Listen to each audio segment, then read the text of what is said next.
자, 클럭 지트의 아까 발생 원인은 전원 근거에서 이제 노이즈가 생긴다 그랬죠, 그렇죠? 그러니까 VCO 다니는 것들이 이게 PLL이 있다 그랬잖아요, 그렇죠? 페이지를 락킹 시키는 거. 페이지 락킹 시킨다는 말은 페이지라는 게 시간을 나타내는 거잖아요, 그렇죠?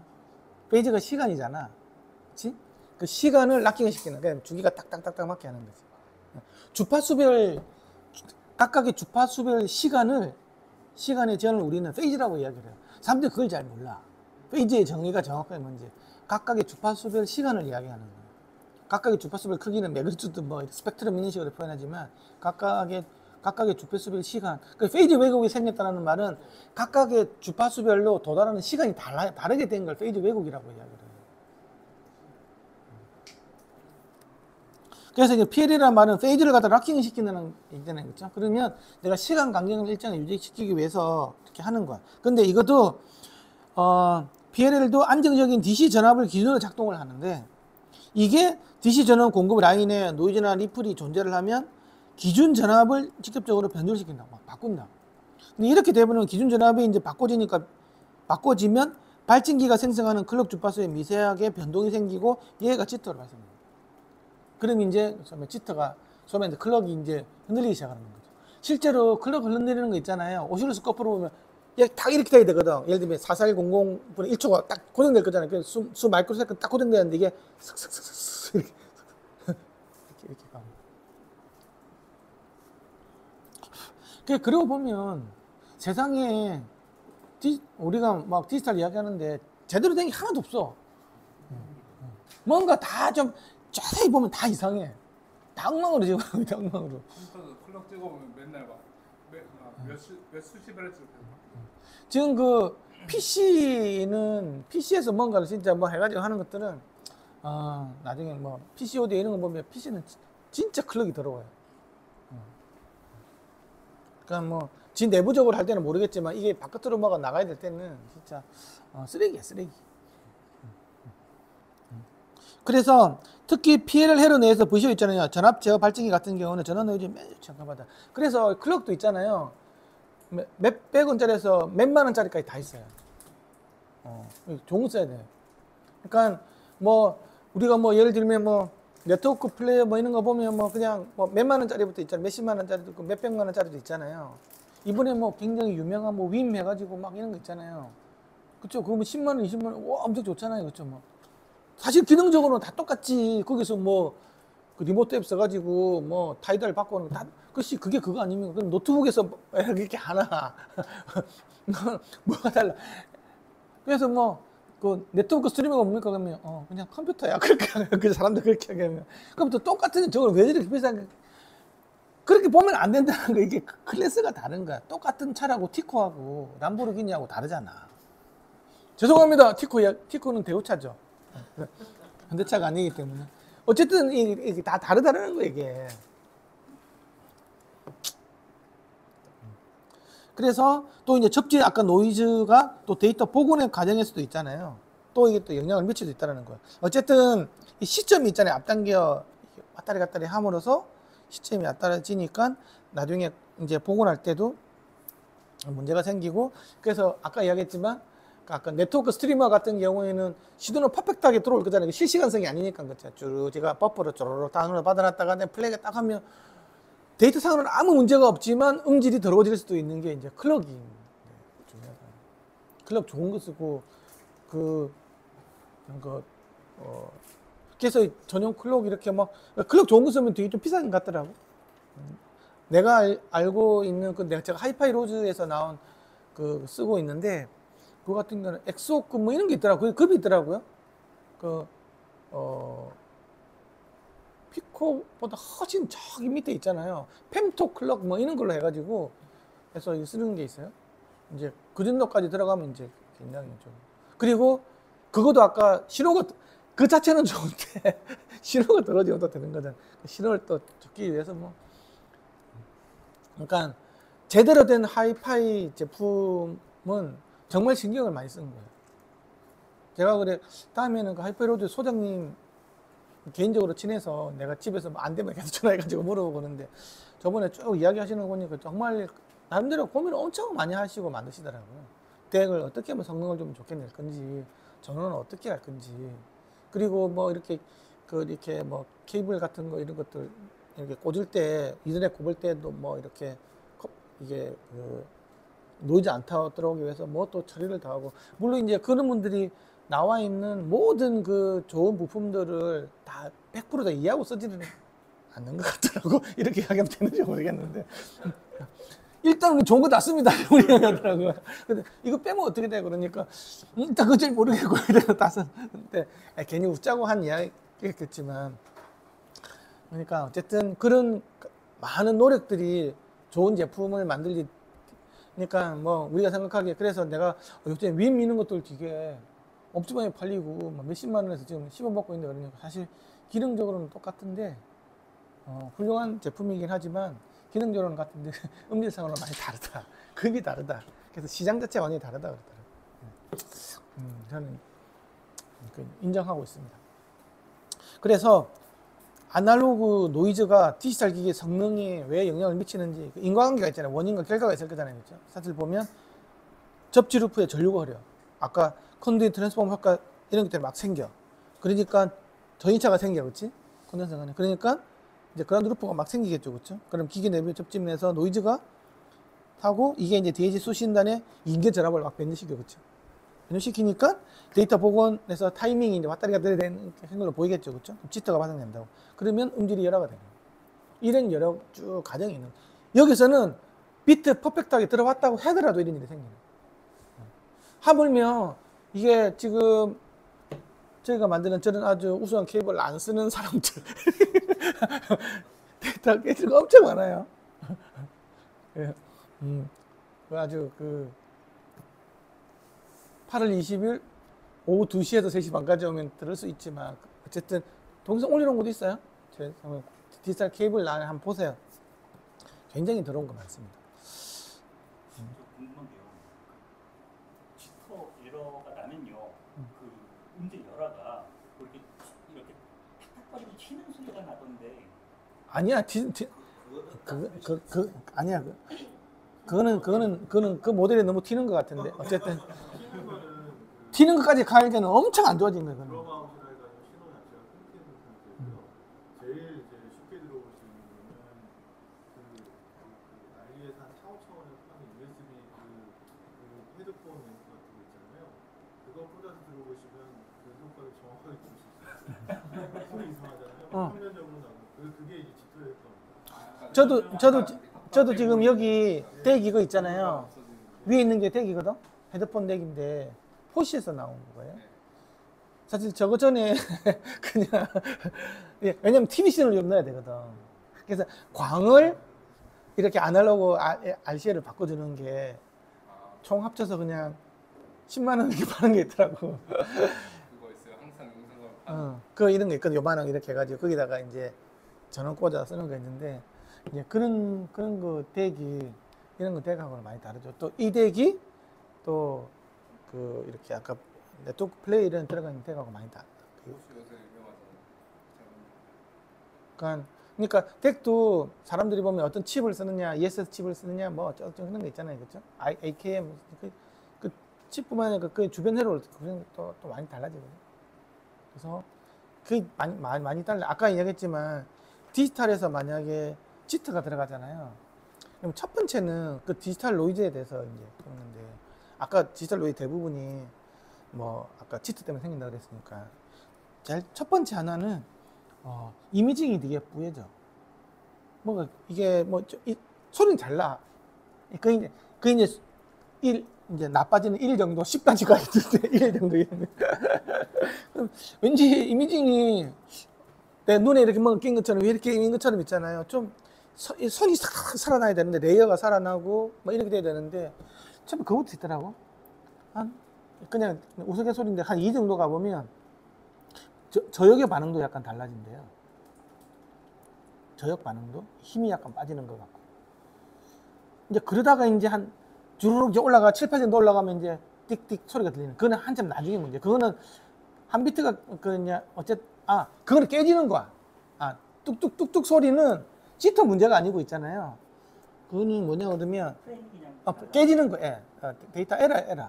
실시간으로 오야 되는데 뭔가 깨져가지고 이제 그거는 이제 통신 장애가 생긴 거예요. 그렇게 생각하는데 어쨌든 짙어 생기면 부해져. 그래도 힘이 빠지고 뭐 그런다 그러더라고요. 그러니까 아까 그 얘기가 싸구려 대 소리 한번 들어봐봐. 흔들흔들. 그 정도 클래스의 그 싸구려 그 저만한 그 플러그인 타입 제품들을 가장 취약한 USB 오디오를 쓰고 있어요. 그래서 조금만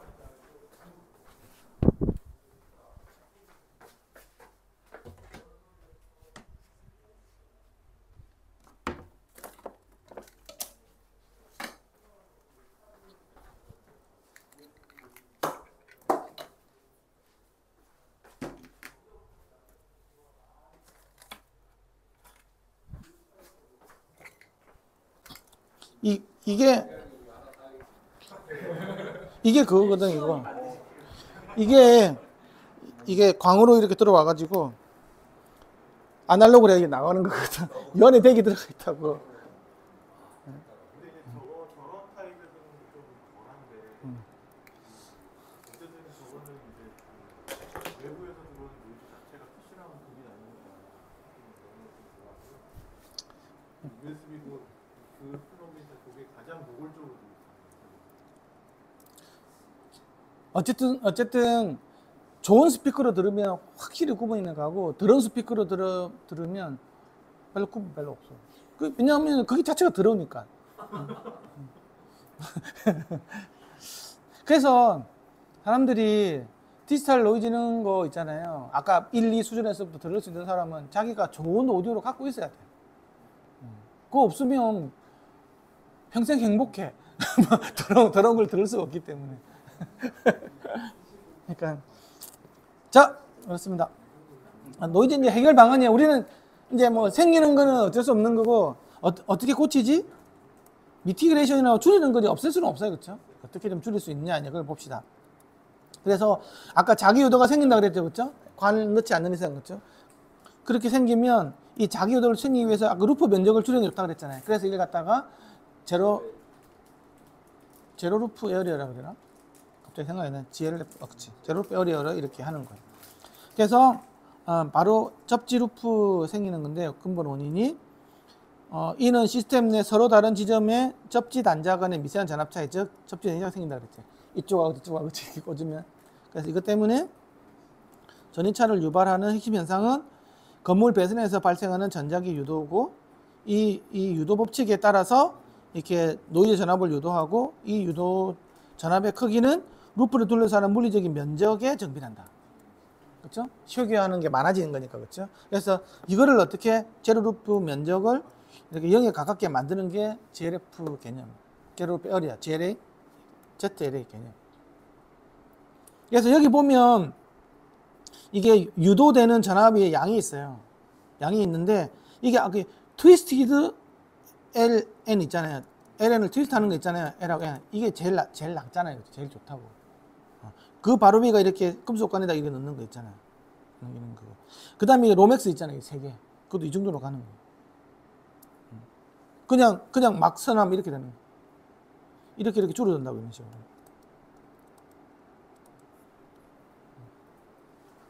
그래서 LN을 트위스트를 한 다음에, 그쵸? 트위스트를 하고, 그 다음에 이 관을 넣어가지고 그라운드를 보내면 쫑이 이런 전략이 필요합니다. 그래서 꼬임이 중요하다. 트위스팅이. 여기 그건 없죠. 아까 얘기해서 전원선이랑 신호등이 같이 가는. 그건 이제 좀 이따 나와요. 이거는 이제 방사되는 그 자체를 줄이는 거예요. 이게 전원선 이야기하는 거예요. 왜냐하면 이게 지금 전원선이 유도되는 거 일단 원천이 그잖아. 이거 때문에 지금 이쪽에 그라운드선이 더러워지는 거잖아요, 그렇죠? 이제 그걸 지금 이야기하는 거예요. 그러니까 여기 꽂았는데 왜 내가 뉴트럴하고 그라운드 사이에 왜 전압이 뜨느냐, 그걸 보는 거예요, 지금. 이제 그걸 어떻게 하면 없애느냐는 거예요. 이제 기본적으로 이제 여기서부터 시작을 하는데 여기다가 플러스 이제 제로 루프 에어리어까지 들어가면 더 좋다라는 거지. 그걸 이제 어떻게 해주냐? 이런 선을 공사를 하고 이 전원선을 이렇게 공사하고 이제 신호선이 또 있을 거잖아요, 그렇죠? 이 기계 신호선이 있을 거잖아. 그걸 전원선하고 어떻게 다시 배치를 하는 거야. 그 배치에 관련된 거야. 저도 사실은 제로 루프 에어리어는 사실 잘 몰랐거든요. 나는 그냥 여기까지는 내가 잘 알고 있었는데 이번에 공부를 하면서 제로루트 에어리어까지 사실 더 알게 된 거예요. 근데 아까 이야기했지만 이만큼 소리 나던 걸 지금 여기까지 줄였다는 거죠. 여기서 더 줄이려면 제로루트 에어리어 개념을 더 집어넣어야 되는 거예요. 이제 그게 이제 있는 거예요. 요거는 이 그래프는 전원에만 관련된. 전원선. 근데 전원에만 관련된 건데 저렇게까지 높은 주파수까지도 측정할 필요가 있나요? 아니 그 어쨌든 뭐 전원 같은 경우에도 전원도 있지만 거기서 막 유도되는 뭐 이런 게 생길 수도 있는 거죠. 아까 전원도 이렇게 막 들어온 게 70km까지 막 나왔었잖아요. 들어온 게 다 있다고. 선생님 그러면 전원에서 저런 고주파 노이즈들이 생기면은 코일을 이용해가지고 저런 걸 아날로그 필터를 걸어가지고 없애는 그래 그게 있다 그랬잖아. EMI 필터. 그게 코일을 가지고 하면 그런데 나중에 다시 내가 이제 그 필터를 들고 내가 부하를 연결하면 끌어당길 때 이게 잘 안 온다는 거. 전압 강화가 심해진다는 거지. 그런 문제가 생긴다는 거지. 확 당기면 얘가 갖고 가지 마 이렇게 되는 거야. 코일에는 그런 성질이 있거든. 지가 확 자기장을 띠면서 확 당기면 그 있잖아 우리 그 발전할 때 확 밀어넣으니까 반대로 극성 확 지가 만들잖아요, 그렇죠? 그래서 이게 확 밀어주니까 반대 자기장을 확 만들어 가지고 이렇게 확 뛰니까 이쪽에서는 전기가 확 뛰잖아, 그렇지? 자석을 확 밀어넣으면 앵거가 확 밀어넣으면 이쪽이 지도 앵거가 확 가지고 밀어내잖아요, 그렇죠? 그럼 앵거가 형성이 되는. 그럼 반대는 S가 형성이겠지. 그러면 N에서 S니까 뭐 이렇게 만들어낼 거잖아요. 이렇게 되니까 이렇게 내가 전류가 이렇게 만들어질 거잖아. 그게 순간적으로 뭔가 이렇게 내가 확 뭐가 땡기가면 코일은 그게 반대급부를 해가지고 안 돼! 이렇게 잡아주는 그런 성질을 가진다. 엄청난 갑자기 얘가 확 들어가면 확 얘가 자석으로 바뀌는 거예요. 이게 코일인 거예요. 그래서 자석으로 바뀌어서 자기장을 확 만들어주고 전압을 막 형성 주는 거지. 앰플 같은 경우에 파워폰 이런데 노이즈 필터가 20W, 30A 그런 게 들어가 있는 경우도 있어요. 토크 있는 거 써가지고 이게 모든 게 실제로 보면 이게 전원부에 들어가면 이게 아까 SMPS 얘기해서 보면 고주파수 많이 끼잖아요. 그래서 우리가 안 해주지만 그 안에서 한 번 더 걸러주는 게 다 있어. 근데 이제 웃기는 거는 야 그래도 더 좋은 게 아니지 해가지고 전원 쪽에서 넣어주는 거지. 이거 안 넣어주면 어떻게 됩니까? 지가 안에서 한번 또 넣으니까 걔는 바보야? 이게 들지도 없어지면 되지. 그러니까 사실은 다 있는데 우리도 오래 순수하. 우리도 아주 순결한 사람. 그래서 이거 좋은 거 주면 그래서 한 번 더 좋은 거 주면 좋은 거잖아. 그러면 하는데 중요한 거는 이 좋은 거 줄 때 엄청나게 대저든으로 쓰는 거는 그렇게 하면 안 된다는 거야. 그래서 국내에 있는 뭐 이렇게 그 멀티탭 회사가 전부 다 EMI 필터를 다 거는 거야. 그러면서 안 돼. 그러면 그게 대전으로 쓰는 거 같은데 그게 전류가 부족한데 전력이. 그러니까 그래서 이제 좋은 것들을 보면 여기는 바이패스 단. 여기서부터 EMI가 동작을 합니다. 여기는 DC 필터가 동작하면 이렇게 나눠주면 좋다. 그렇게 우리는 만든다는 얘기예요 지금. 그러면 그 표에는 안 보이는데 아예 전원선을 30 실드 신호선 갖다가 전원선도 굵기만 하면 써도 괜찮겠네요. 그러니까 그 신호선 중에 굵은 30 실드선 있거든요. 엄청 비싸던데 그냥 근데 비싸도 오디오용 막 케이블보다 가격이 엄청 싸더라고요. 그럼 30 실드선을 쓰는 게 가장 비슷할 수도 있겠네요. 뭐 했을 때? 아니 그러니까 저 전원선인데 전원선을 신호선에다가 그런 식으로? 그러니까 신호선을 전원선으로 쓰고 30 실드선이라 엄청 굵게 나오는 신호선이 있거든요. 어쨌든 거기서 이제 충분히 전력을 따라가는 거하고 아까 이렇게 방사되는 파워를 자기장이 잘 차표로 되어 있다고 쓰는 거 하면 문제 없지. 신호선도 이렇게 스펙보면 300V까지 아 예 맞아요. 네.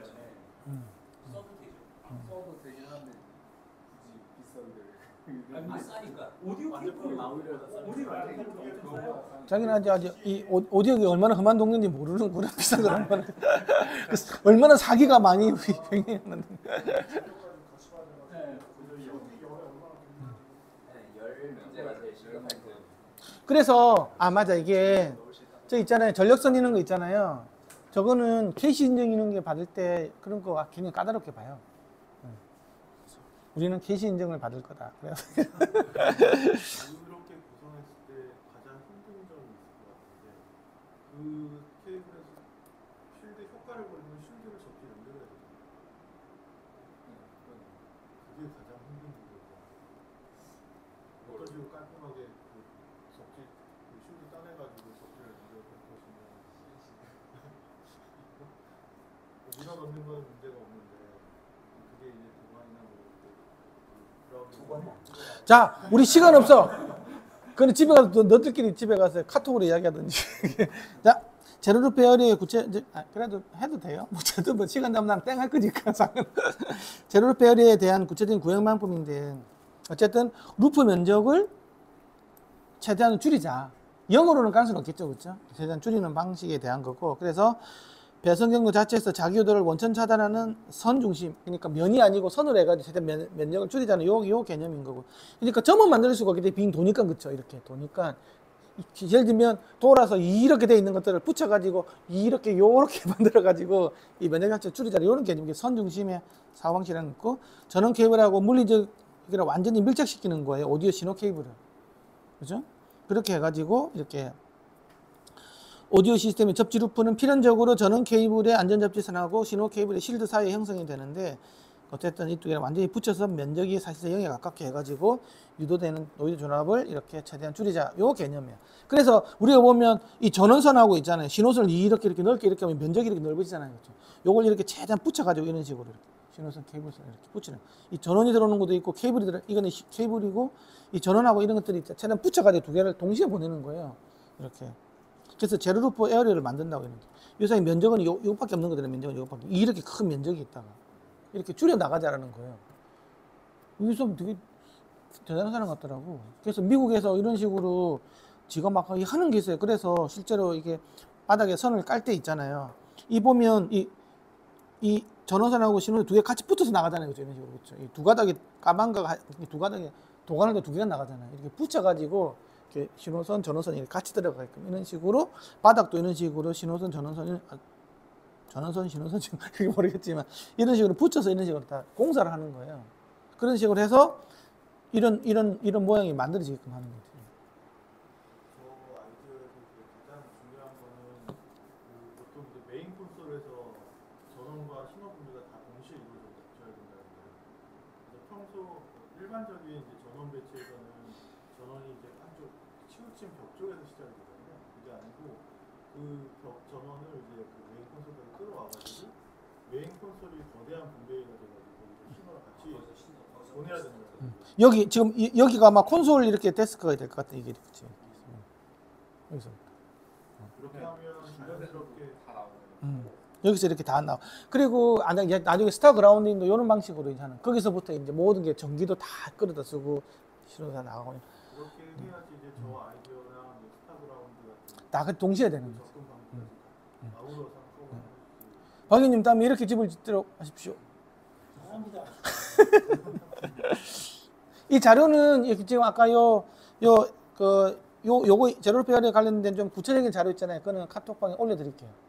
이 사진이 더 많아요. 이건 우리 정리는 지금 재민아이가 아주 재미있게 정리해 준 거고, 이런 것들이 더 있어요. 보시면 될 거예요. 근데 이제 문제는 뭐냐? 이 전원선하고 신호선이 같이 가잖아. 그럼 이게 아까 이야기했죠. 여기서 엄청나게 이제 강한, 만약에 차폐가 안 돼 있다고 하면 다 넘어올 거잖아요, 지금. 그죠? 뚫고 막 들어갈 거잖아요. 그러면 우웅하고 막 난리 개 난리 부르스를 칠 거잖아요, 잘못하면. 그래서 이게 크로스오버가 안 생기는 선을 쓰고, 전원선도 그렇고 케이블도 이렇게 안 돼 있으면 이거 자체가 안 된다는 거예요. 오히려 그 쓰레기 옆에다가 똥차만 나가지고 완전히 개판될 수도 있다는 거예요. 그래서 고품질 차폐 케이블을 쓰는 게 중요해요. 금속 전선관을 쓰고 이런 식으로 해서 최소 이격결을 해가지고 해서 이제 이렇게 관이 두 개 있으면 어느 정도 떨어질 거잖아요. 이렇게 쫙 이렇게 해가지고 이렇게 하면 된다. 그래서 아까 이 짓을 하고 있는 거죠. 이 짓을 지금. 저게 그 아까 말씀해 주신 그 PVC에다가 공 철관. 예. 그러니까 안에 어쨌든 철관이 들어가 있어야 되겠지. 그러면 여기서 두 개를 나눈다고 했을 때 한쪽에 전기를 N 뉴트럴 넣고 다른 쪽 관에다가 그라운드랑 신호를 넣는 방식으로 접근을 하는 거야, 아니면 이거는 여기 파이프 좀 내보니까 내가 이제 일단 안 했어. 내가 보고 있는데 이거 안에 금속관이 이렇게 따로 두 개 들어가 있지. 그라운드. 뭐 이거는 하기에 따라 나름인데 같이 넣어도 되는데 그러면 이제 내가 어떻게 꽂느냐에 따라서 약간 다르겠지만 어쨌든 이렇게 이 한 개는 전기 관련된 거, 한 개 신호 관련된 거잖아요. 검은 거 그다음에 이 안에는 이제 금속관이 여러 개 들어갈 수도 있겠죠. LN을 하나 더 꼬아서 넣고 그라운드를 따로 넣고 이런 식으로 해가지고 거기서 이제 그 또 이쪽으로 신호선 뭐 이렇게 또 가는 거고. 근데 이거는 정확하게 어떻게 되는지는 내가 카톡으로 넣어줄 테니까 네가 한번 보세요. 사진상으로는 큰 하얀색, 구간이 회색, 큰게 신호선 구간이 까만 게 그러면 그 전원관인가? 어쨌든 뭐 신호선이 훨씬 무겁게 들어가 자, 통에 들어가면 안 된다. 안 되구나. 그러면 한 통속이 돼요. 그러면 안 된다 그랬잖아. 크로스를 어느 정도 방지하기 최소한의 근데 이게 뭐 그렇게 해도 되면 루프는 더 줄어들 줄 모르겠지만 우리가 차폐를 100%를 할 수는 없는 거잖아요. 그러니까 이게 우리가 그 브레이드 실드 이런 거 보면 뭐 100%, 80%, 60% 그거는 차폐를 100% 한다라는 게 아니고 눈으로 봤을 때 딱 들어가 있으면 100%라 그러고 후레쉬를 미쳐 봐가지고 있잖아요. 다 딱 붙어가지고 있으면 100%라는 거지. 거기서 전자기파가 안 나온다는 보장은 없어요. 그래서 실제 그런 건 아니라고. 표의 마지막에 있는 적절한 그 다음 페이지. 이거? 아니, 이거? 이 표현. 네. 최소 이격거리 확보라는 게 이 거리가 그러면 어느 정도? 아까 파이프 두 개 있는 거, 여기까지는 어쩔 수 없는 거지. 예, 그쵸? 예. 그러니까 이 파이프 이렇게 있으면 딱 붙여서 이렇게 파이프가 두 개서 붙여 나오니 이렇게 하지는 말라는 거지. 그러면 제로루프의 에어리가 형성이 되는 거잖아요. 그렇죠? 최대한 붙이되, 그러니까 이게 파이프 상에서 이렇게 들어가면 어쨌든 뭐 일정하게 이렇게 쭉 갈 거잖아요. 그렇죠? 일정한 간격을 유지하면서 그 파이프에 넣으면 그래도 크게 많이 변동은 안 생길 거니까. 그래서 이 파이프에 넣는 것 같아요. 이거는 금속 파이프는 아닌지, 그치? 저거는 PVC가 아니고요. 그러니까 그 간격을 일정하게 유지하기 위해서 이렇게 작업이 왜냐면 이렇게 작업에 나중에 뭔가 또 뺄 수도 있을 거잖아요. 그렇죠? 근데 이거 한 번 하고 집 새로 지을 건 아니잖아요. 그렇죠? 이거 공사하려고. 그래서 뭔가를 다시 넣기 위해서 아마 해놨을 거예요. 근데 이것도 타협점인 거지. 실제로는 내가 관이 있으면 여기에 딱 이거 내가 하나만 쓰기 위한 게 제일 좋거든요. 근데 이렇게 좀 크게 이렇게 해서 여유를 두는 것들은 또 나중에 선이 더 들어갈 수도 있고 또 뺄 수도 있고 이런 것까지. 공사하는 거 보니까 내가 봤는데 우리 메이커에서 안에다가 실을 직접 막 끈을 넣어놓더라고요. 케이블에다 묶어놓고 나중에 그걸 이제 끈 잡아서 이렇게 끊고. 근데 이거 뺄 때 잘 안 빠져가지고 실제로 보면 그 전선에다가 식용유 묻혀가지고 저걸로요. 뭐 이런 거 한다고 하더라고요. 습화되는 것처럼 무술 같은 거 이제 차고 응. 그런 걸 넣어놔서 잘 불러. 어쨌든 뭐 기름 발라서 하고 뭐 그런다 그러더라고. 안 그러면 이 마찰이 생겨가지고 안 빠진대. 많이 빼봤잖아, 자기. 응? 퐁퐁. 응. 퐁퐁이라고. 트리오는 안 되고 무용 퐁퐁을 해야 되는 거야. 최소 우격거리는 10에서 한 15cm 정도 보시면 자, 퐁퐁을 안 됩니다. 자, 그 다음에 이제 스타 그라운딩은 아까 이야기했죠. 스타 그라운딩은 어떤 소위 말해서 이렇게 그 케이블의 거리를 최대한 동일하게 해서 전이차가 생길 때, 전이차를 최대한 줄이는 방향으로 가는 거 있잖아요.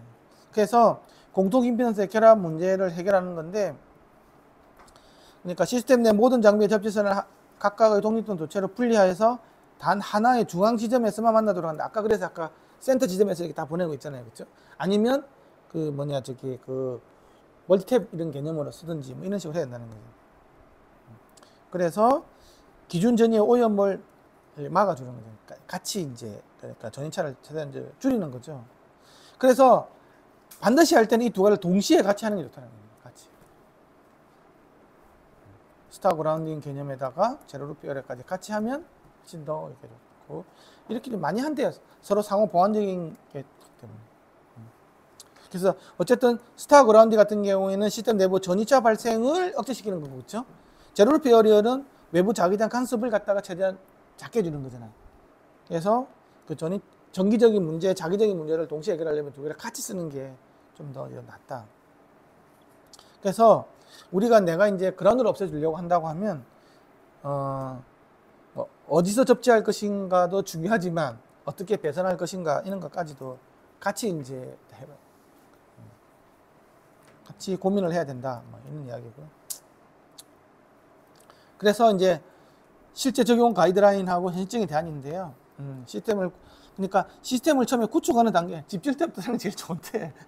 그래서 신축 건물이나 전문 스튜디오 같은 경우에는 그러니까 오디오 전용 분전반을 계획해서 설치 단계에서부터 전원용 도관하고 신혼용 도관을 물리적으로 밀착시켜서 설치한다. 아까 그렇게 하고 있었잖아요. 그렇죠? 이런 식으로 하는 거고. 기존 건물이 이제 어떻게 하냐.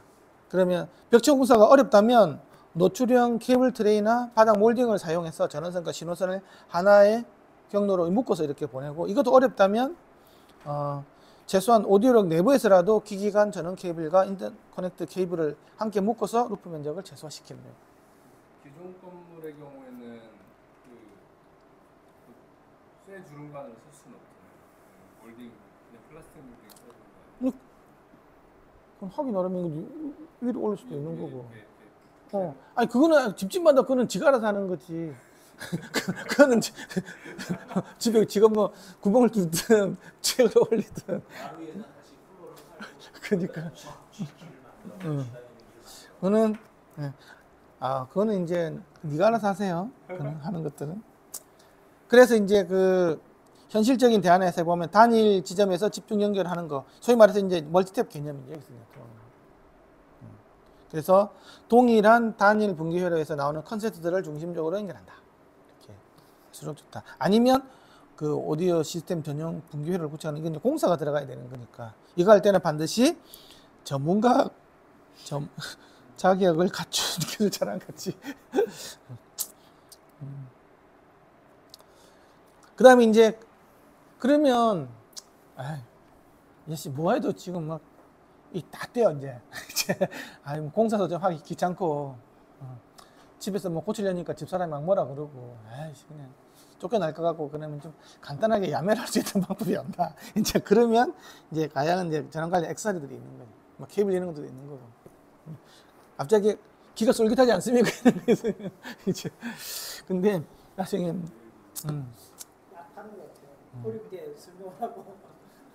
그거 있잖아요. 뭐 그거 있잖아요. 지금부터 설명하면 안 해요. 약장사도 약 팔려면 너 죽어! 막 그러다가 나중에 이걸 먹으면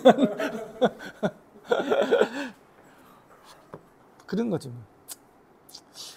이게 모르는 거 설명하니까 더 약을 많이 팔 수밖에 없는 이런 일이 벌어지네. 참. 전기 공부는 좀 더 해야 될 것 같아요. 이게 재밌긴 한데 좀, 그러니까 책에서는 공부하는 것들은 그렇게 어렵지는 않은데, 이게 아까 뭐 예를 들면 무대 발전차 하는 사람들은 어떻게 하고 있는 걸로 좀 현실 이야기로 우리가 경험을 안 해봤으니까 이걸 참 다 글로 배우면 이게 문제인 것 같아요. 다음에 따라다니면서 발전차 아저씨 보면서 이렇게.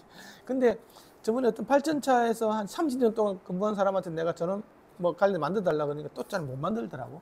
또 그 사람 다 아는 건 아닌 것 같더라, 내가 보니까. 그냥 자기 일만 많이 해봤지. 그래서 아까 이런 분들, 이 책을 쓰신 분들은 정말 대단하신 것 같아요. 이것만 진짜 주구장창 해가지고. 그래서 지금 이 쓰신 분, 빌 비트락이라는 사람이 쓴 걸 많이 기반으로 해요. 이 사람이 결국은 나중에 젠센 트랜스포머에 가서 이렇게 전원 악셀을 만들었다. 결국은 기승전 젠센 트랜스포머에서 나오는 여러 가지 제품들 홍보하는 걸로 하면서 약장사하면서 끝내요. 원래 이 책도 그래. 어쩔 수 없는 것 같아요. 왜냐 그러면 자기도 다 해봤는데 이런 거 하면 되는데 힘들면 이거 써. 그런 거지. 아까 아까 그 있잖아요. 뭐 냉장고에서 한대. 그러면 공사를 새로 해야 됩니까? 요거 꽂으면 돼. 이제 그런 거잖아. 다 그런 거지. 그래서 무엇이 문제인가? 여러 가지 문제는 많지만 이 마케팅, 이게 전원 엑셀 같은 것들은 이게 사기가 너무 많아. 그래서 이거를 사기를 조심해야 된다. 그래서 이 허상을 잘 알아야 되고요. 그러면 이제 내가 지금 이게 그런 거야. 시중의 하이엔드 전원 액세서리는 종종 이상적인 조건에서 이론에서만 근거한 마케팅이 이루어지는 게 많다는 거예요. 그래서 실제 오디오 환경의 복잡성과 특성을 간과하는 경우가 많다. 그쵸? 틀린 이야기는 아닌데 나하고 안 맞는 거예요. 특히 이제 뭐 밸런스 파워도 있고요. ABR도 있고 UPS도 있고 차폐 트랜스가 있단 말이죠. 이런 거 있는데 밸런스파 같은 경우에는 기생 커피스턴스가 생겨가지고 아까 전원이 비대칭이 생긴다 그러죠. 여기서는 또 하면 또 안 돼. 자, 성능이 꽝이야. 나가리 이렇게 되고. ABR UPS 같은 경우에는 이거 넣어줬는데 오히려 있잖아요. 이게 더 나빠지는 경우가 있어. 그건 어떤 경우냐 그러면 순간적인 피크 전류를 고려하지 않고 RMS 용량만 계속 강조해가지고 보니까 오히려 이걸 다니까 전기를 더 더러워지는 거예요. 그래서 이거 있다. 뻥 스펙이 많다는 게.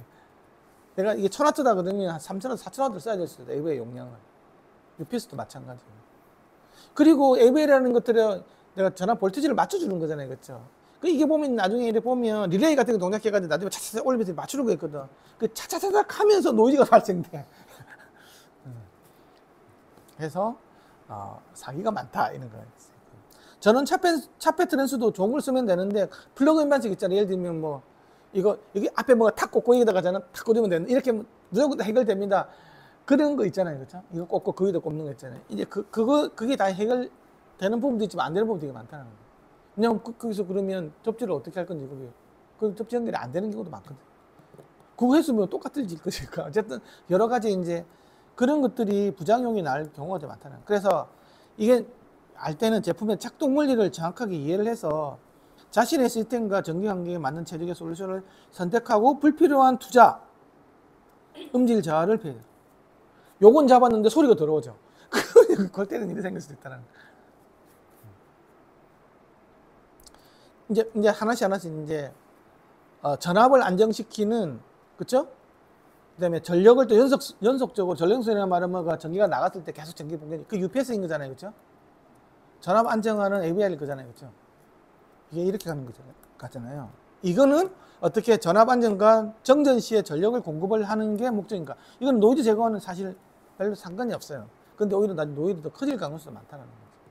그래서 AVR은 오토매틱 볼티지 레귤레이터인데 작동 원리는 입력 전압의 변동을 감지해서 내부 트랜스포머의 건선 탭을 릴레이나 서브 모터를 통해서 이렇게 전환시켜 주는 거예요.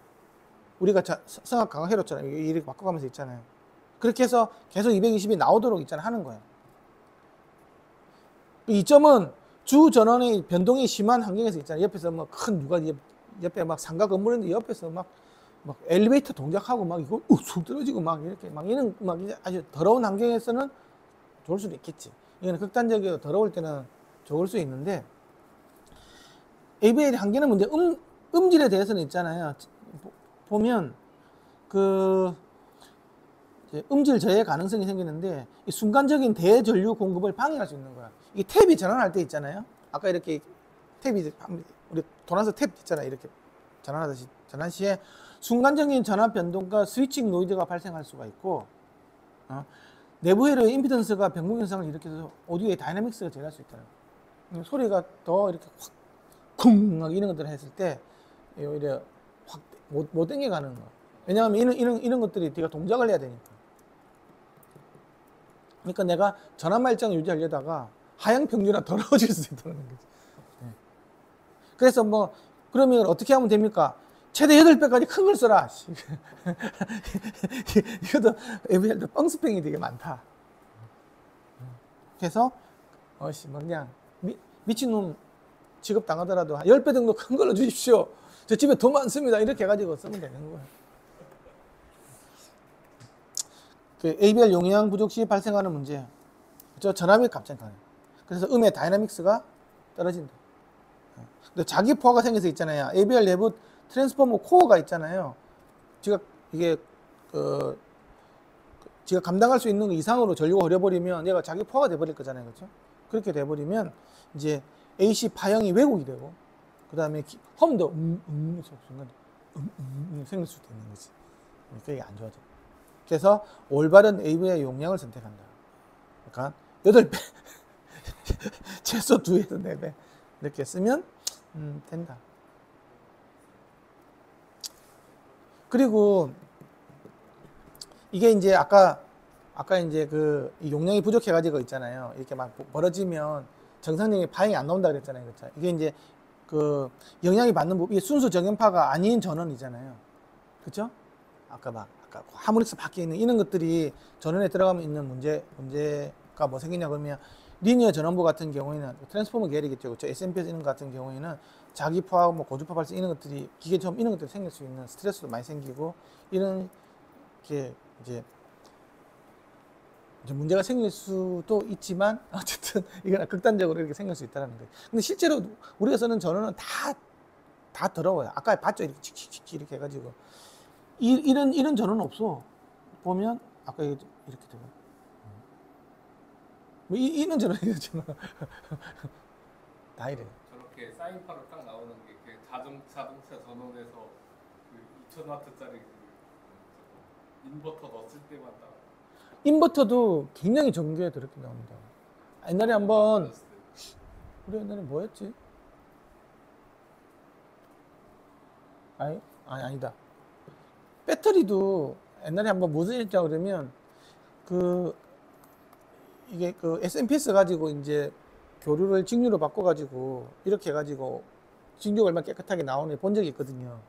그러면 그 보조 배터리는 되게 깨끗하게 잘 나올 줄 알았거든.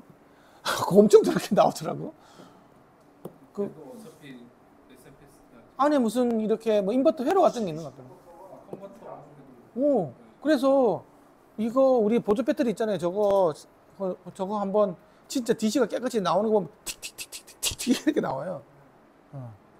그거 함으로 써. 인버터로 사인으로 잘 나온 것 같은데 저 타야 확대해 보면은 이 사인에서 이렇게 그게 아니라 계단 식으로 다 찢어져 있어요.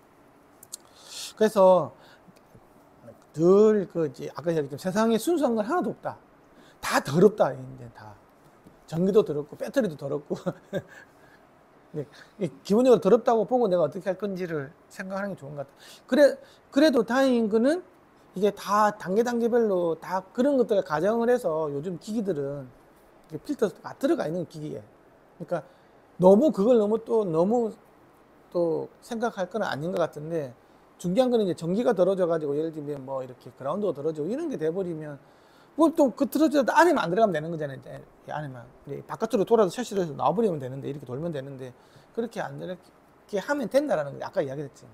그렇게 하려면 밸런스 라인 잘 해가지고 피노는 문제 없고 막 이런 식으로 잘 하면 된다라는 거지. 이거는 안 돌 수가 이것도 안 돌도록 하려면 아까 뭐 제로루프 에어리어부터 해가지고 뭐 컨두잇 뭐 어쩌서 이런 식으로 쓰면 되는데 그렇죠. 하지만 이렇게 되더라도 야 바깥으로만 돌아. 야 너네끼리만 놀아. 가운데로 오지 마. 또 이렇게 해도 되는 그러는 거지. 무정전 전원 장치는 UPS 장치라 그잖아요, 그렇죠? 이건데 이것도 뭐 이렇게 라인 인터랙티브 방식이 있고 온라인 방식이 두 가지가 있어요. 그러니까 항상 켜져 가지고 평상시에는 바이패스 했다가 그 ABL 기능을 수행을 하고 있다가 정년 시가 되면 수미리세컨드 이내에 배터리로 전환을 해가지고 이제 뭐 이런 방식이 있고 항상 이렇게 이 변화를 거쳐서 전력 공급만 두 가지 방식이 있는 것 같더라고요. 근데 얘 같은 경우에도 이 전환하면 전환 시간이 존재하고 이거는 완벽한 노이즈 차단이 부족한 부분들이 있고 또 이게 온라인 방식 같은 경우에는 이게 내부 인버터 스위칭 노이즈가 이렇게 발생돼 가지고 그리고 또 냉각 편소음도 심하고 사실은 이게 제일 크더라고. 이게 이런 것들은 ABR이나 UPS 이런 거 보면 너무 시끄러워 가보면 하고 그래서 어쨌든 이게 스피커 노이즈가 아니라 팬 노이즈로 팬 노이즈도 있고 그게 팬 노이즈였나 봐. 시끄러워가지고 팬이 팬 소리였다. 뭐가 계속 돌더라고 이게. UPS 온라인 같은 경우는 좀 큰 팬이 달려있는데 거기서 그 노이즈가 아니 이제 청음실을 크게 만들었는데 요만한 이렇게 전원 공급 장치라고 했는데 이게 도는 거예요. 그래서 팬이 도니까 나도 옆에서 돌아버리는 줄 알았어요. 같이 도는 줄 알았어요. 시끄러워가지고. 어쨌든 팬 소리 이렇게 냉각 팬 소리인가. 그래서 이게 보면 만약에 내가 대출력 하이파이 환경을 쓴다고 하면 뭐 소스 기계 있는 것 같은 경우는 큰 게 전기를 안 쓰니까 이거는 순수 전기파 쓰는 이런 것들 있잖아요. 메이비안 UPS니까 괜찮을 것 같아요. 근데 이제 파워 앰프라는 그 대용량을 원하는 같은 경우에는 오히려 이런 것들이 다이내믹스를 저해하고 노이즈를 유발해 독이 될 수도 있어요. 이런 것들. 그래서 이거는 벽지 견디에 직결해라. 아니면 내가 굳이 사용하려면 최대 소비 전력의 수배 아까 8배 뭐 이런 나왔죠. 이런 것들을 고용량 제품을 선택하라. 이제 있는. 그래서 뭐 의료용으로 나온 게 가성비가 좋은 게 있다 그러더라고요. 우리 병원에서 이런 것들 뭐 MRI 내는 것들은 엄청나게 그러니까 그게 이렇게 당근마켓으로 싸게 나오는 게 있는 것 같던데 그걸 이제 그거 나오면 오디오하는 사람이 제일 먼저 챙겨간대요. 의료용에서 누가 요새 의료팝 한다고 병원 망한 거 있잖아요. 그리고 가가지고 전기부터 떼오는 거지. 주변에 대형 병원이 있어요. 네. CT가 말이 CTG가 엄청나게 자기 장치잖아요, 그렇죠? 근데 거기에 엄청나게 이제 전기가 세게 들어가는데, 그게 좋은 거 써야 된다 그러더라고요. 그러면 그걸 떼오면 된다. 병원을 틀러 한번 갑시다, 우리. 자, 그다음에 이제 차폐 트랜스포머인데요. 이게 이제 어찌 보면 이제 아이솔레이션은 트랜스포머예요. 그러니까 요즘엔 그 우리가 말하는 거 디지털 뭐 기기들 있잖아요. 그건 다 대부분들이 다 이렇게 트랜스포머 기반이에요. 그래서 사실 이제 이쪽하고 이쪽 서로 따로따로 놀게끔 기본적으로 돼 있어요. 그래서 아까 얘기했지만 피노는 문제 있는 거 하기 위해서 아까 따로 돌잖아요, 그렇죠? 안에 그 신호접지 쪽으로는 전혀 영향을 안 미치면서 셋이 섭지를 해가지고 실드를 해가지고 셋이 섭지를 해가지고 전원을 돌아오는 요 경리로 뭔가가 외부에서 뭔가가 들어오고 아주 뭐 똥이 끼고 걔 난리를 치지만 너는 바깥에서 놀아 요렇게 하는 게 제일 낫다라는 거예요. 그럼에도 불구하고 많이 치고 들어오면 이제 차폐 트랜스포머 같은 게 이제 약간 조금 더 역할을 해주는 건데 이것도 이제 패시브 방식과 액티브 방식이 있거든요. 그 액티브 방식은 뭐냐고 하면 ANC야, ANC. 뭐 들어오면 상을 뒤집어서 없애버리는 거예요. 똑같은 거예요. 근데 이제 뭐 ANC 그러니까 막 생각나는 거 이제 제대로 정독이 안 될 수도 있는 거잖아. 그치? 이제 그럴 가능성이 있는 굉장히 설계를 잘해야 돼. 액티브 방식은. 성능은 굉장히 좋지. 왜냐 그러면 그 트랜스포머 방식은 단점이 뭐라 그랬어요? 뭐 이게 패시브 방식이니까 뭐 이게 아까 코일 같은 거 했으면 뭔가가 또 제가 갖고 있는 또 사이드 이펙트가 있잖아 그랬잖아요. 그쵸? 근데 액티브 방식은 그런 거는 없지만 얘가 그리고 훨씬 더 강력하게 ANC 방식은 훨씬 더 강력하게 확 지가 없애버리는 그 현장에서 없애버리는 거 지가 만대상을 사가지고 그렇죠. 그런데도 불구하고 이제 그게 제대로 워킹이 안 될 수도 있는 거지. 그 기기도 뭔가 전기를 받아서 동작을 할 거잖아. 그쵸? 그게 또 더러워지면 얘가 정확하게 검색이 안 되는. 그 액티브 방식은 그런 거예요. 그게 뭐 오펜프를 가지고 할 수도 있고 여러 가지 방식으로 할 수는 있는데 상만 뒤집어도 되는 거니까 오펜 방식이 많겠지. 자동 증폭기 가지고 하는 경우가 많을 텐데 어쨌든 그런 걸 가지고 하는 거예요. 자, 이제 작동 원리는 차폐 트랜스포머는 1차 코일 입력과 2차 코일 출력이 정기적으로는 완전히 전련되고 자기적으로는 결합된 1대1 트랜스포머 방식으로 해가지고 이 섭지 루프를 그라운드 루프를 제거, 그렇죠? 물리적으로 차단되어 있으니까 섭지 루프를 완벽히 끊어내겠죠, 그렇죠? 그래서 공통 노이즈를 감소시킨다. 그래서 1차, 2차 건선 사이에 또 정전 차폐층을 패러디 실드를 넣어가지고 건선 간의 기세 커피턴스가 통해서 이렇게 넘어가는 거 있잖아요.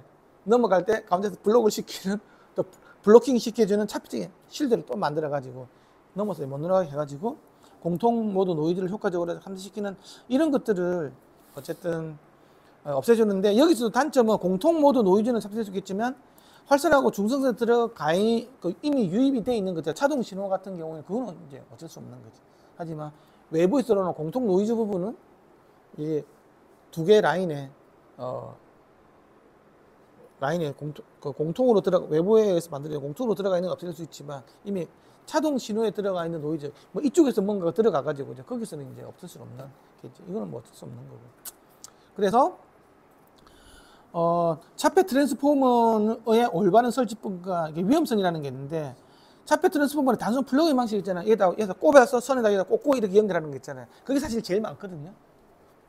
예를 들면 여기가 뭐 RCA고 이쪽도 RCA인데 요렇게 생긴 거 있잖아요. 요 볼펜처럼 생겨가지고 이게 꽂고 이렇게 좀 이렇게 쓰면 돼요. 이렇게 판다고 몇만 원 주고 파는 게 있다고. 이제 어쨌든 이제 그런 거 단순 플러그인 방식이 있고 아니면 벽체 콘센트에 꽂아서 전원을 갖다가 뭐 이렇게 한다는 이런 방법도 있겠죠. 근데 전원을 여기 꽂으면 전원이 깨끗해집니다. 뭐 이런 거 있잖아요. 그렇지? 그런 루프 없어지고 뭐 이런 것들이 있는데 이제 근본적인 해결책은 아니지만 어쨌든 얘가 효과는 전원 라인을 통한 공통 모드 노이즈는 차단을 시킬 수가 있는 거예요. 그래서 그러니까 만약에 저는 살아라기보다는 쿠팡으로 구매를 한 다음에 써보고 쓰면 다시 반품을 써보고 반품을 안 맞으면 그래서 이렇게 쓰는 거고 별도 파생 시스템은 이제 이건 공사니까 이거는 뭐 좀 다른 얘기인 거고 그래서 이게 플러그인 방식으로 뭐 써도 일단은 된다. 그 다음에 이제 밸런스 전원인데요. 밸런스 전원은 그 센터탭 중앙에 이렇게 해가지고 전기를 있잖아요. 이제 전원을 만들어 주겠죠, 그렇죠? 밸런스 전원을 만들어 주는 건데 센터 탭에서 내 가지고 이쪽은 플러스 110 이렇게 마이너스 110이 되면 220 만들어질 거잖아요, 그렇죠? 그렇게 해가지고 아까의 깨끗한 전원을 있잖아요, 다시 만들어 주는 장치예요. 그래서 일종의 푸시풀처럼 이런 식으로 해가지고 이렇게 만들어 있는 장치예요. 그러니까 전원을 새롭게 깨끗한 전원을 새로 만들어 주는 건데. 이론적으로 보면 장비 내부에서 발생하는 두 라인의 누설 전류가 만약에 누설 전류가 있지만 크기가 같고 위상이 서로 반대하면 접지선에서 서로 완벽하게 상쇄가 돼서 이 노이즈 관계가 없어지는 이런 아주 놀라운 효과는 있지만 현실적으로 보면 이 들어있는 전원 트랜스포머가 가운데서 센터 탭에서 뽑아낸다고 하지만 있잖아요. 이것도 완전히 대칭이 안 될 수도 있거든요. 그래서 실제로 보면 사람들이 보면 이렇게 트랜스포머가 이렇게 해가지고 막 이렇게 있으니까 이 가운데서 이렇게 뽑는다고 생각하면 실제로 가운데서 뽑는 게 아니고 이 두 개를 같이 감아버려 이런 식으로 두 가닥이 동시에 이렇게 감기거든요. 그러면 내가 처음에 시작된 이 점이 센터 탭이 되는 거잖아요. 같이 감아버렸으니까 딱 가운데가 될 거잖아요, 그죠? 두 가닥을 같이 감아버리니까 이런 식으로 뭐 이런 식으로 해서 하더라고 보니까. 그래서 좀 오차는 많이 찾아서 점을 찾아는 건 되게 어려울 거잖아요. 가운데 점을 딱 2번 선이 있으면 반을 딱 접어가지고 있잖아요. 딱 접어가지고 확 감아버리면 가운데 선은 딱 센터가 될 거잖아요. 그렇죠? 그렇게 해가지고 이런 방식으로 하는데 어쨌든 이렇게 하더라도 물리적인 위치, 건설 물리 위치 차이가 생기고 장비 내부 AC 전원 배선 경로의 비대칭성 이런 어쨌든 비대칭성은 존재할 수밖에 없다는 거지. 그래서 그 결과적으로 보면 실제 기생 커패턴스의 비율 차이는 3대1, 4대1 정도로 해서 완벽히 없어지는 거 이런 건 남아있을 수 있다는 거예요. 그래서 밸런스 전원은 완벽하게 밸런스가 만들어지지 않는다는 게 결론이에요. 여기서. 우리 여기도 사실 수미리볼트가 아까 수미리볼트 나온다 그랬잖아요. 집에 한번 가서 한번 멀티탭까지 가면 멀티탭이란다. 이게 멀티미터가 한번 재보시면 돼요. 이렇게 해가지고 DC가 얼마 나오는지 보면 그 정도 나오더라고요. 그래서 이론과는 달리 이만큼 실제로는 비대칭성이 만들어지기 때문에 완전히 없어지는 게 아니고 10에서 15데시벨 정도만 없어지고 실제로는 이렇게 깨끗한 전원을 우리가 깨끗한 전원을 목적으로 했는데 실제로는 다 만들어지지 않는다, 밸런스 전원은. 그래서 밸런스 전원을 뭐 실제적으로 이거 쓴다고 해서 완전히 완벽하게 만들어지지 않을 가능성이 되게 많다. 뭐 나중에 재보면 아시는 거니까요. 근데 아까 DC 필터 있다 그랬죠, 그렇죠? 아까 제가 10mV, 20mV 이렇게 생긴다 그랬잖아요. DC 블로크라는 건데 어쨌든 이런 현상이 있고 특히 이제 얘는 어디가 문제가 생기냐고 하면 리니어 전원부 있잖아요. 트로이달 있잖아요. 그렇게 쓰는 것 같은 거 DC가 있으면 대형 트로이달 트랜스포머에서 이렇게 안 좋은 영향, 웅 소리가 나고 막 이런 일들이 생긴다 그러더라고요. 그래서 동영상 다음에 링크 하나 보내드릴게요. 보면 이렇게 디머 같은 거 이렇게 옆에서 있고 디머 같은 거 화면 있잖아요. 트로이달에서 있잖아요. 전원부 트로이달에서 웅웅 소리가 나요. 특히 이제 조명하고 같이 연결돼서 쓸 때는 굉장히 조심해야 되더라고. 그게 이제 이게 DC를 없애야 되는데 DC 필터를 딱 걸면 그런 게 없어져요. 조광기가 디머 가지고 해라더라도 조명 조절을 하더라도 웅웅 소리가 없어져. 트로이달에서. 그래서 이번에 우리도 내가 만들 때도 DC 필터가 DC 블로커가 들어간다. 이야기하고. 그래서 이게 트랜스포머에서 흠이 생깁니다. 그래서 혹시 아까 쓰고 계신다 그랬잖아요, 그렇죠? 교회에서 리니어 전원 쓴다 그랬잖아요. 트로이달 들어가 있을 거잖아요. 거기서 내가 조명이 이렇게 올릴 때 운다고 하면 그 DC 필터를 써야 될 수도 있어요. 아니면 그 AVR에서 DC가 들어가 있거나 뭔가 지금 DC 관련된 문제가 생길 수 있다는 거예요. 그래서 이게 되면 이렇게 웅 소리가 난다. 지잉 아니나 웅 아니면 소리가 날 수 있다. 그래서 DC 필터를 이렇게 쓰는데 장점은 뭐 트랜스포머에 기계되면 험 노이즈를 갖다가 효과적으로 제거하고 일어나는 노이즈 감소를 해서 음이 명료하게 이렇게 도와지는 경우가 있는데 이 단점은 아까 했지만 이런 이 부품들이 들어가잖아요, 그렇죠? 필터 해주는, 그렇죠? 들어가 버리면 전화 강화가 생기는 거야.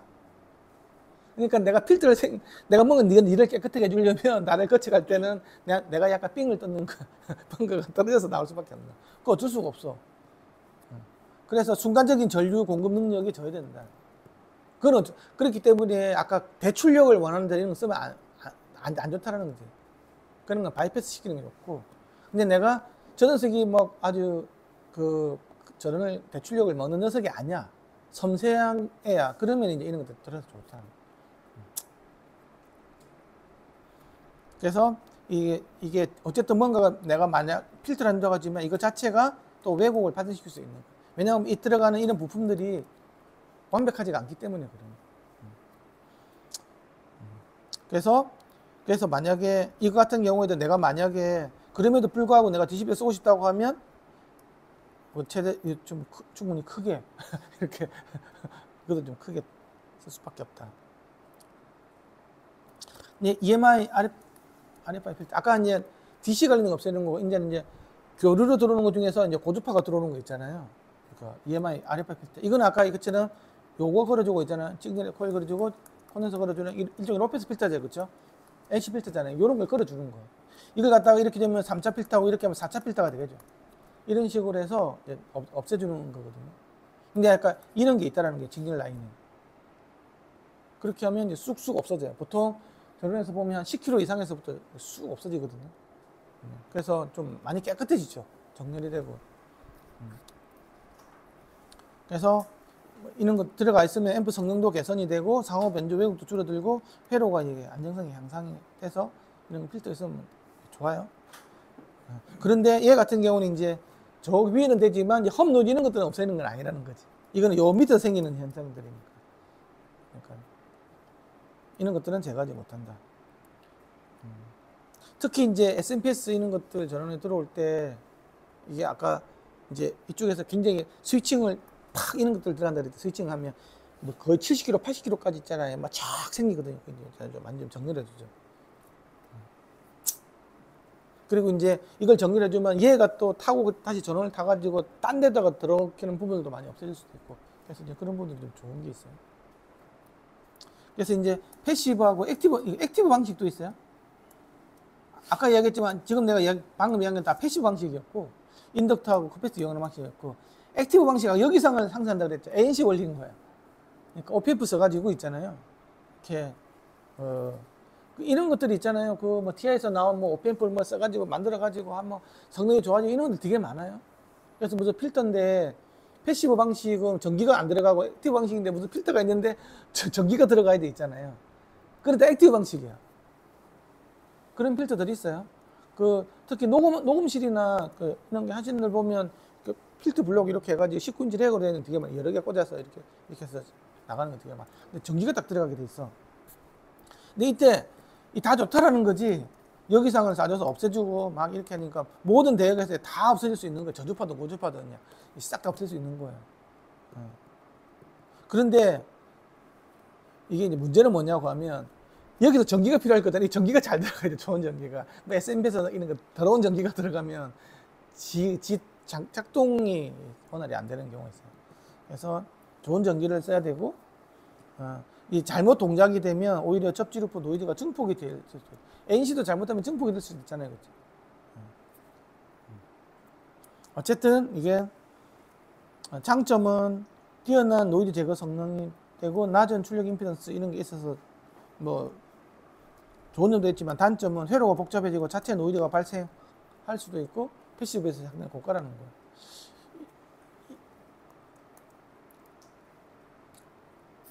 그러니까 패시브 필터 같은 경우에 치명의 약점은 좀 이렇게 내가 충분히 용량을 키우지 않으면 지가 코일 이런 데서 이제 자기 포화가 생겨가지고 순간적으로 큰 피크 전류가 요구할 때 얘가 못 받아주는 일이에요. 그래서 이건 충분히 큰 용량 있잖아요. 코일 이런 거 충분히 큰 용량으로 해가지고 우리 같은 경우도 저기 만약에 이렇게 EMI 이런 거 지금 없어지는 거 할 때도 이 이 코일을 충분히 큰 중량으로 이렇게 해서 이렇게 지금 설계를 하고 있거든요. 그래서 이게 인덕터를 갖다가 충분히 큰 걸 쓰고 이게 충분히 크게 안 쓰면 이 자기 포화가 돼버리면 고주파수 필터링 능력이 갑자기 없어지는 거예요. 자기장이 형성돼야 되는데 병목이 걸려가지고 안 되니까. 그러면 뭐 심각한 음압 저하가 발생되고 뭐 이런 일이 생겨요. 이제 서지 관련된 게 있는데요. 서지는 이렇게 TN 계통하고 TT 계통 두 가지에서 뭐 이렇게 이거는 아까 우리가 이야기한 거예요. 이게 뭐 TT 계통 경우는 대지를 통해서 이렇게 돌아온다 그랬잖아요. 그렇죠? 이야기했고 그래서 높은 저항의 대지가 있어가지고 접지 전이가 상승되고 이런 게 있는데 그래서 위험할 수 있다. 아까 이야기한 거잖아요. 그렇죠? 이건데 이 서지 배우비를 MOB 방식이라고 그래요. 메탈 옥사이드 바리스타 써가지고 순간적으로 하면 아마 이 저항이 급격하게 낮아서 아마 이렇게 쇼트가 되겠죠. 그렇게 해가지고 서지 에너지를 접지선으로 흘려보내는 이런 역할을 하게 되는데 뭐 이렇게 하는 방식이 있고 이렇게 돼버리면 이제 순간적으로 이제 그 이제 접지 라인, 접지선을 확 이제 흘려주니까 접지가 이제 오염이 되겠죠. 그래서 접지가 오염이 돼버리면 접지에 연결된 다른 기기들에서 이제 영향이 들어오잖아요. 그렇죠. 그래서 얘를 없애주기 위해서 이제 나온 것들은 시리즈 모드 서지 보호기라는 게 있거든요. 이건 어떻게 하냐 그러면 서지 에너지를 갖다 접지를 흘려보내는 게 아니고 어떤 내부의 거대한 직렬 인덕터하고 커패시터 네트워크를 통해서 서지 에너지를 흡수해요. 거기서 지가 흡수를 해서 점진적으로 열로 변환해서 소모시키는 이런 방법을 썼는데 그게 서지X 같은 이런. 그래서 접지선이 오염시키지 않는다. 근데 지가 할 수 있는 용량의 한계가 있겠죠. 그렇죠? 내가 다 받아주겠다. 다 갖고 와. 이렇게 해가지고. 만약에 그 낙뢰 맞아. 이거는 낙뢰 이야기를 하는 게 아니에요. 낙뢰까지는 들어가는 게 아니에요. 아, 무슨 고장에 의해서 생기는 그 정도인 거지. 낙뢰까지 하면 이렇게 하면 안 돼. 낙뢰는 그냥 이렇게 해가지고 땅속으로 이렇게 가는 걸 하고 얘는 기계에 갑자기 뭐 고장이 난다든지 뭐 요런 요 정도 선에서 이렇게 하는 건 것 같아요.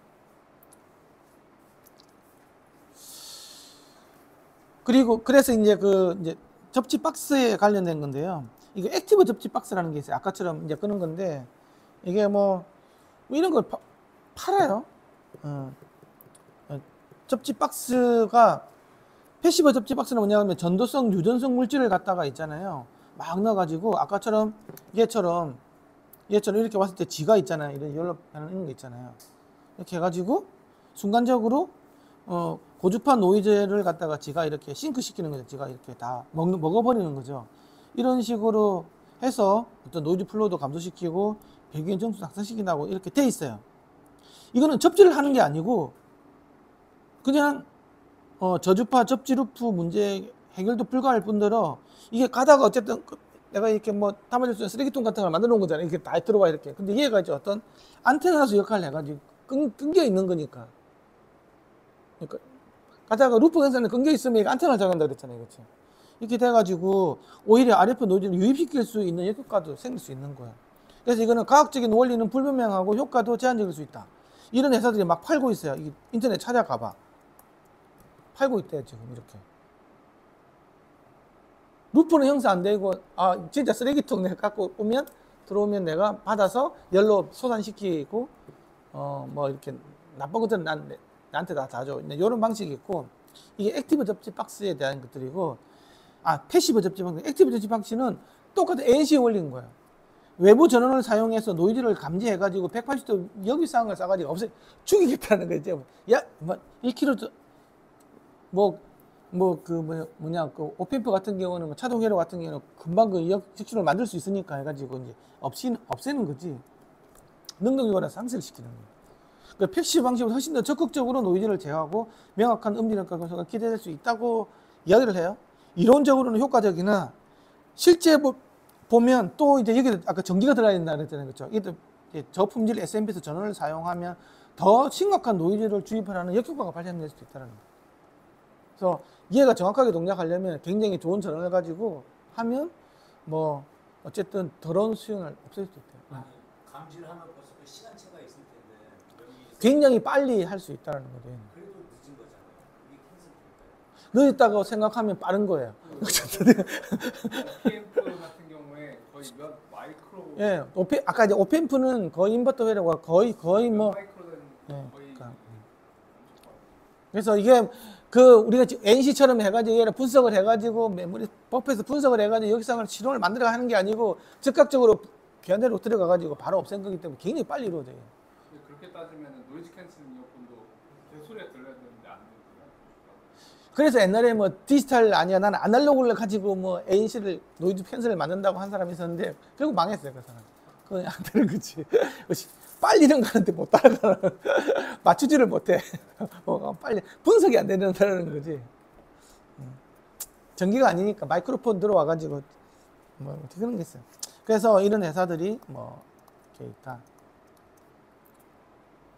그러니까 내가 만약에 액티브 접지 박스를 해가지고 만약에 이런 게 있네 해가지고 한다고 하면 전 전원을 가지고 이렇게 해가지고 뭐 써보는 거는 한번 써볼 수 있고 자기 효과가 있으면 되는 거니까. 근데 나중에 얘기 나오겠지만 자기 안전을 위험하는 선에서 뭐 고장 발생 시 이게 아무런 보장이 안 되는 그런 식으로 해결하면 안 된다는 거예요. 그럼 집에 불 나도 없는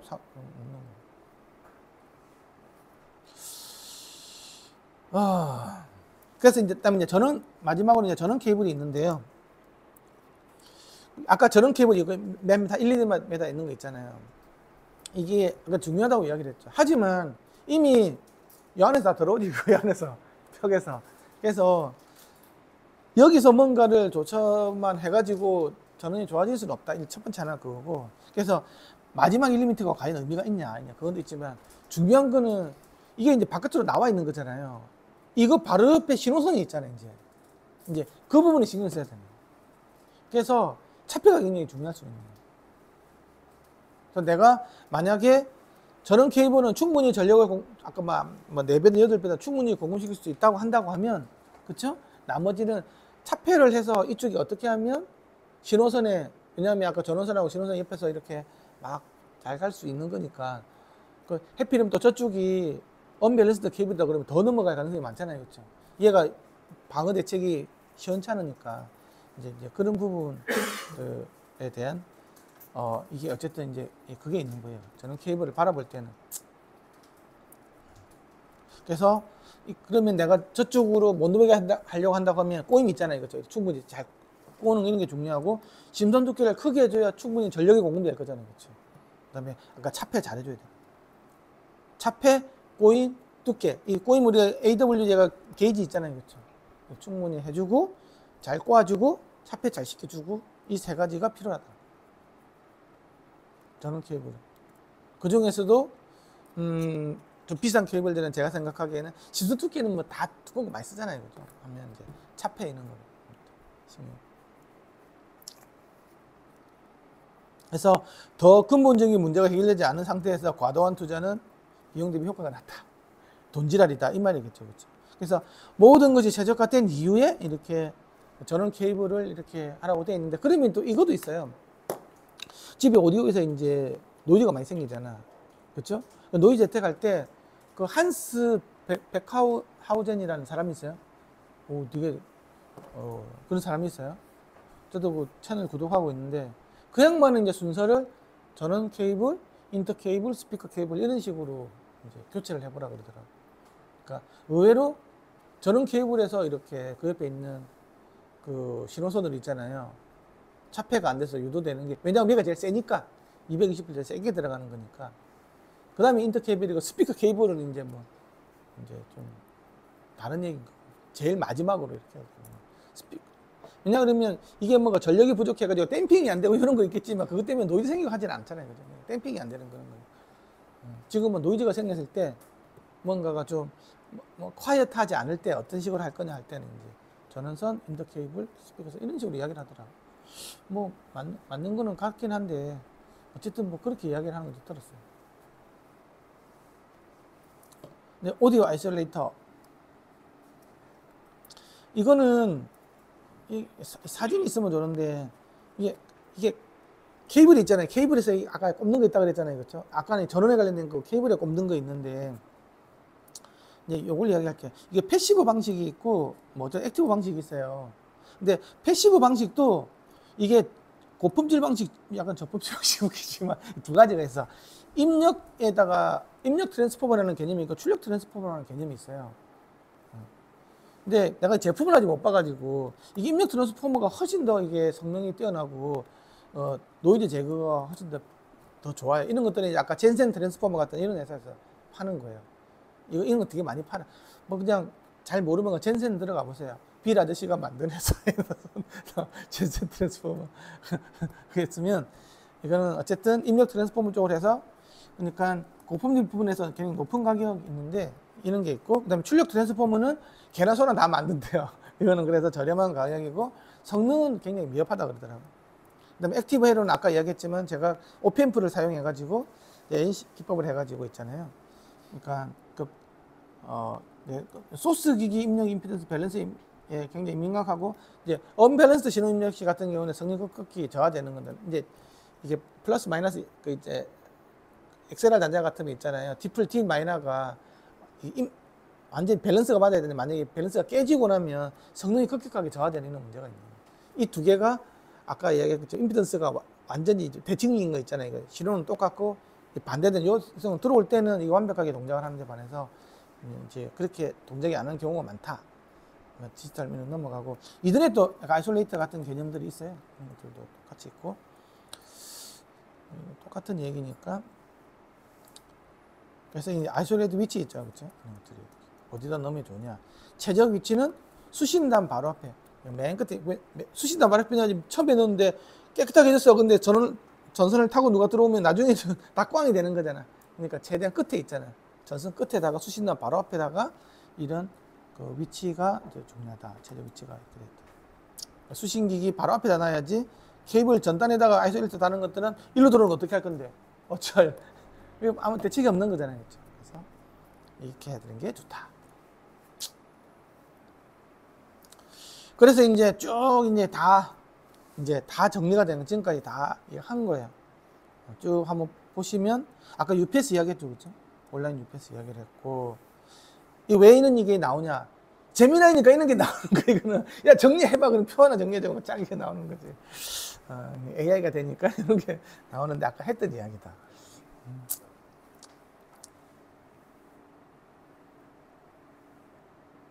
갈바닉이라는 게 무슨 뜻이에요?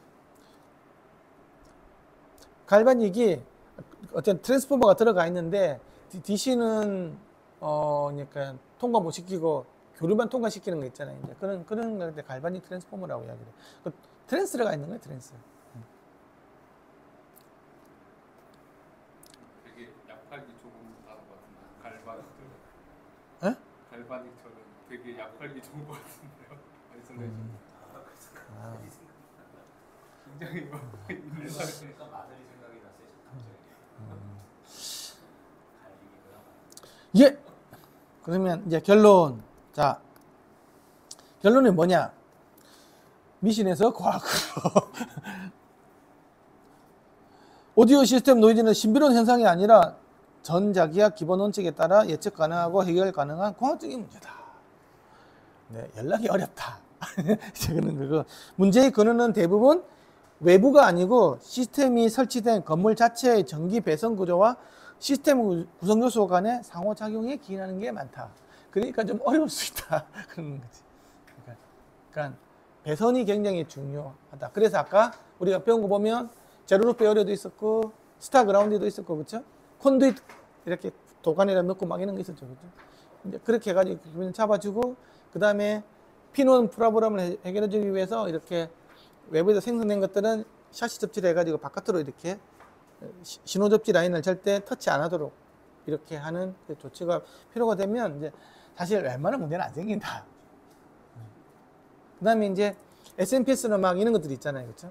이런 것들이 더러워지면 그걸 이제 없애주지 않으면 얘가 저기 콘센트도 더러워져 가지고 딴 데 타고 갈 수가 있고 그런 것들 저기 위해서 뭐 EMI 필터 이런 게 좀 많이 없어질 수 있겠지만 이제 거기서 이제 말하는 전기를 끌었으면 필터가 들어있기 때문에 전압 강화가 생길 수 있다. 그런 것들이 있고 또 우리가 뭘 배웠지? 그리고 이게 함부로 GN하고 G 본딩을 함부로 쓰면 안 되고 그거는 주 전원반에 한 번 거기서 막 두꺼비 집이 있는데 거기서만 한 번 해야지 여기서 이거 받고 나면 나중에 문제가 생겼을 때 집이 불탈 수도 있다. 내가 죽을 수도 있다. 그래서 이게 안전에 조심해야 되고 그리고 뭐 아까 이렇게 뭐 그 접지를 끊어줄 수도 있고 하는 거 있으면 순간적으로 좋을 수도 있지만 그게 오히려 나중에 뭔가가 기계 고장이 생길 때 역효과가 생길 수도 있으니까 그거는 함부로 이렇게 하지 말고 웬만하면 그걸 갖다가 신호선이 안 들어오는 방향으로 하든지 아니면 아이솔레이터 같은 걸 달아서 이렇게 처리를 해서 반드시 첫 번째도 안전이 1번, 두 번째는 고장이 생겼을 때 그것도 안전인 거잖아요. 그런 것들에 해야지. 지금 그거를 그냥 막 무시하고 하는 게 너무너무 많아.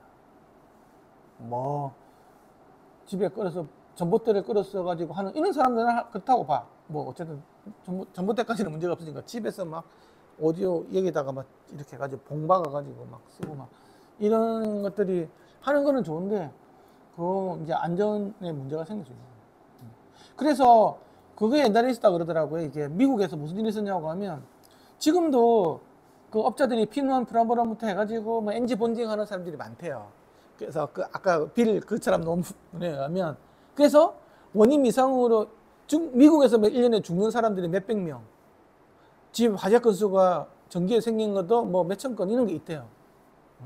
근데 그거를 이제 그 어떤 이제 그 뭐지 업자가 와가지고 이거 팔아 먹으면서 이렇게 해도 된다고 해가지고 한 개에서 엔진 본딩을 해가지고 그 소송이 제기된 게 있었는데 돈 다 물어냈다 그러더라고요. 그래서 그렇게 함부로 그렇게 하면 안 된다는 거죠.